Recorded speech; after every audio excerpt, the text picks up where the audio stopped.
Hello and welcome to Group 2's paper presentation for CS643.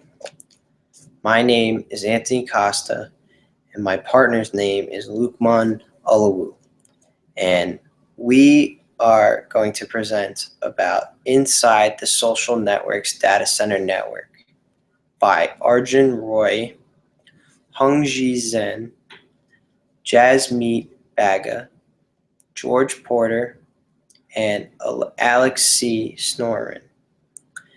This paper takes a look at Facebook's data centers, and in particular, their data center network architecture. They have 4 challenges that need to be resolved. The first challenge is scale. Since Facebook is over 1 billion users, the need to ensure the path to the data is as unobstructed as possible. Ensuring in-data center traffic is sufficient can reduce or eliminate inter-data center traffic and thereby provide a better user experience.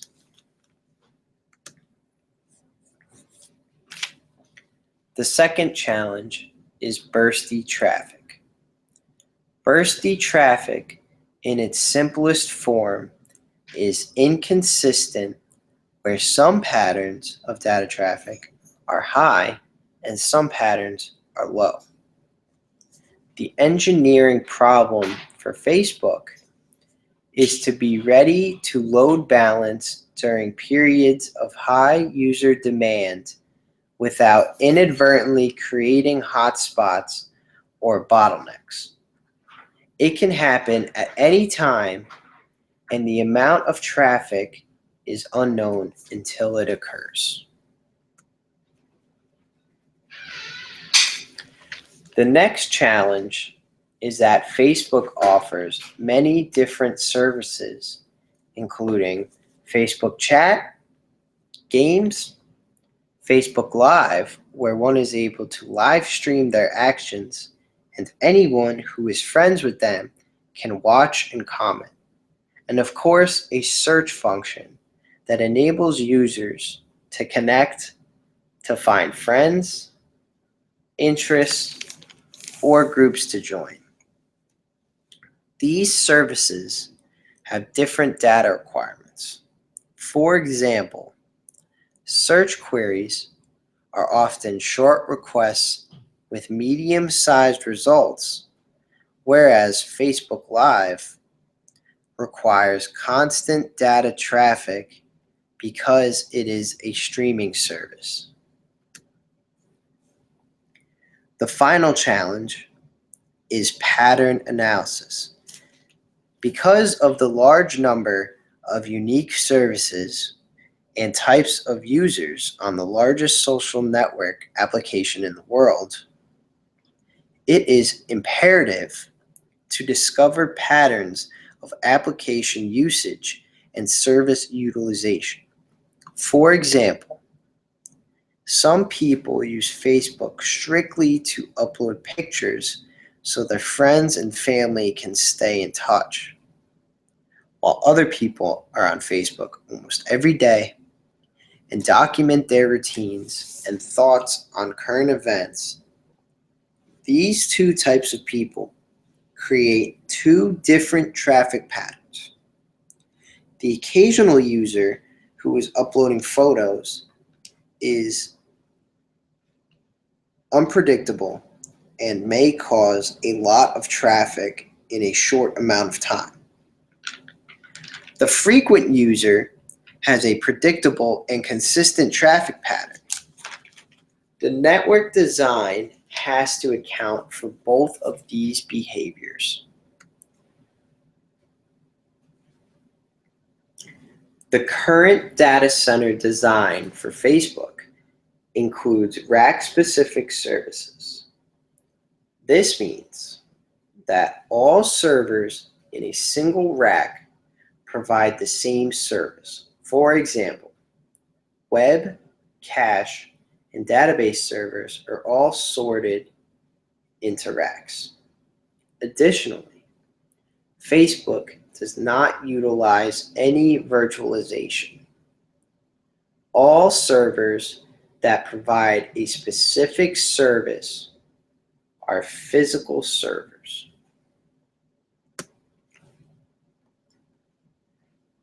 The next architecture item is top-of-rack switches, or RSW, as seen as the bottom entity, or the bottom layer, I should say, in the image on the slide.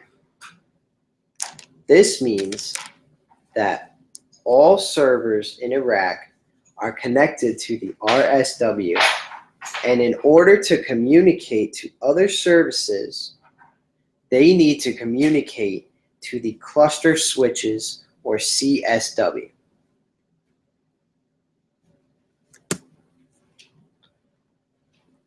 The next entity, which is the middle layer of the image, the CSW, they provide communication between racks and if necessary, between data centers by communicating through the fat cats, or FCs.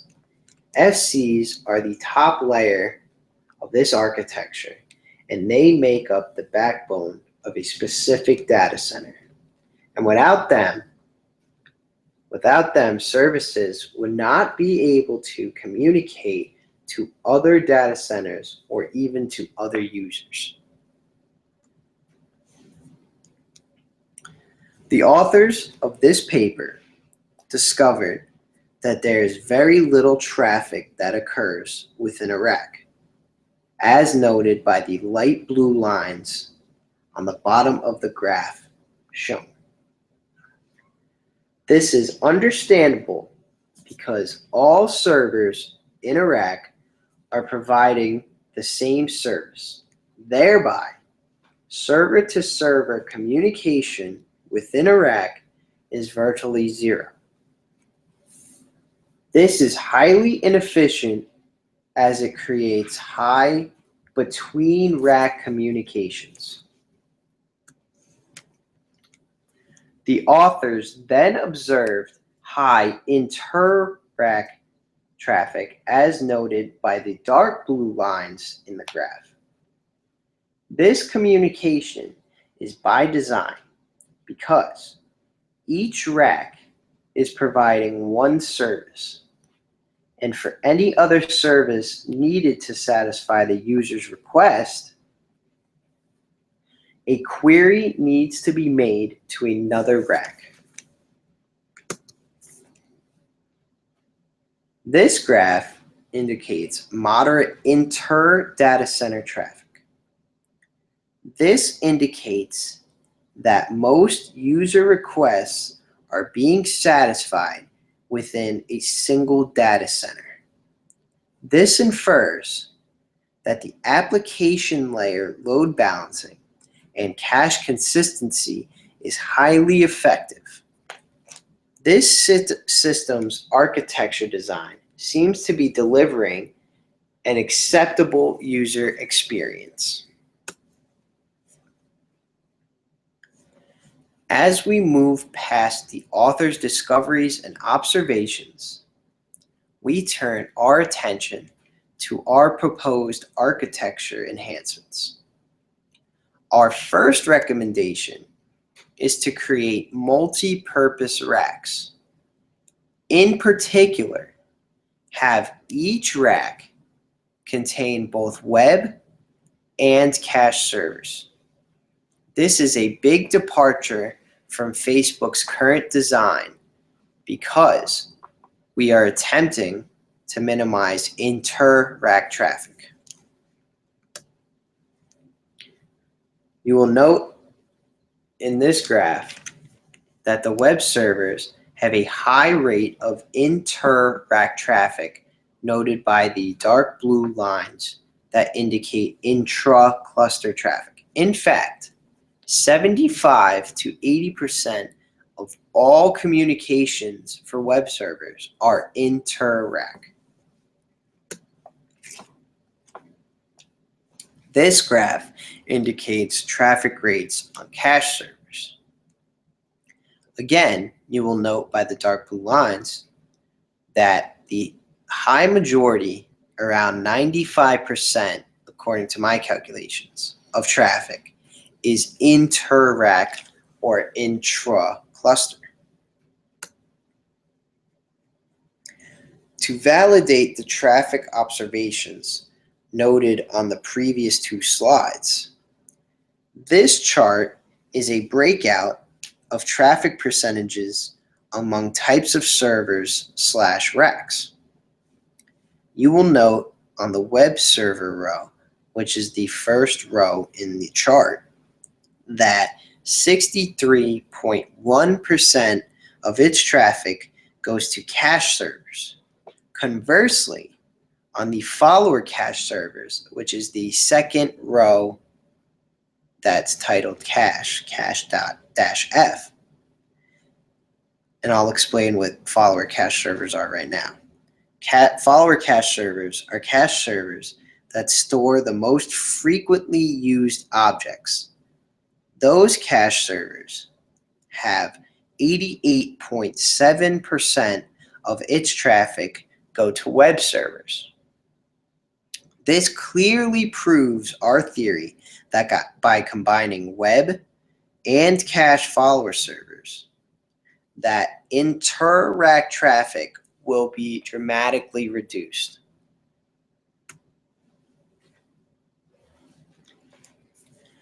The previous recommendation of combining web and cache servers in the same rack provides a direct benefit for reduced inter-rack communication and provides a faster response to the user's request.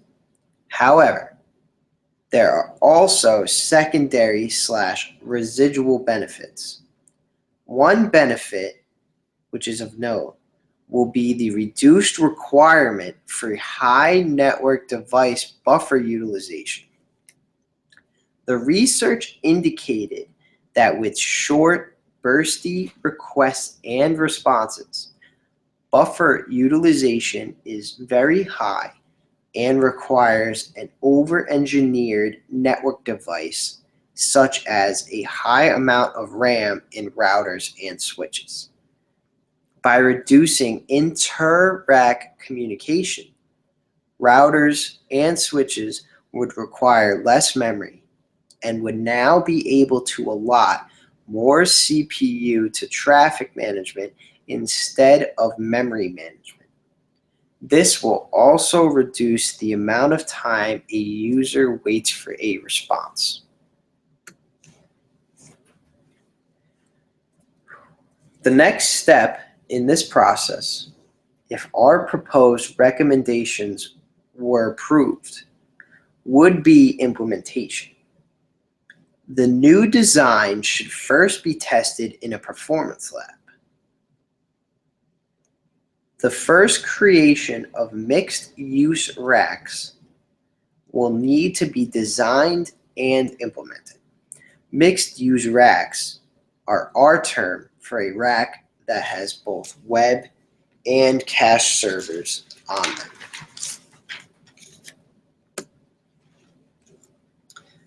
Next in the implementation will be the modification of the caching algorithms. In the current design, there is only one copy of an object per cache cluster. A cache cluster is currently made up of many cache servers which may span multiple racks. Because our design indicates that cache servers are only to service web servers within the same rack, the caching application requires modification to account for this new design.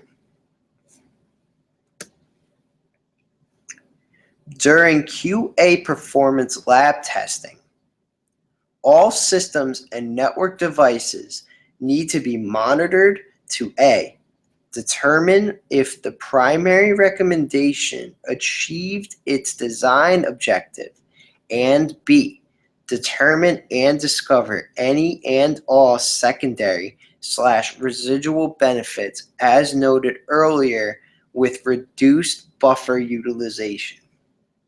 If the primary objective is reached and there are no negative secondary effects, this design can move forward. Some items of note. The authors did a good job of raising awareness about traffic patterns and current network design with sufficient backup data. The authors, however, did not present any particular solution. They provided a fair amount of data to support the current network condition, but failed to add any input to increase efficiency or capacity. Finally, the paper was well presented with clear information and understood the data flows. However, like we said before, the authors spent a large amount of time diving into detail of the current condition instead of postulating possible enhancements. From our consumption of this paper, we can draw the following conclusions. High inter-rack communication exists. If a rack redesign is undertaken to create a mixed-use rack, inter-rack communication should be greatly reduced. And finally, there potentially can be many secondary/residual benefits as noted with network buffer utilization. I'd like to take this time to thank anyone who is watching this presentation. And if you have any questions, feel free to ask myself, Anthony Costa, or my partner, Lukman Oluwu. Thank you, and have a good day.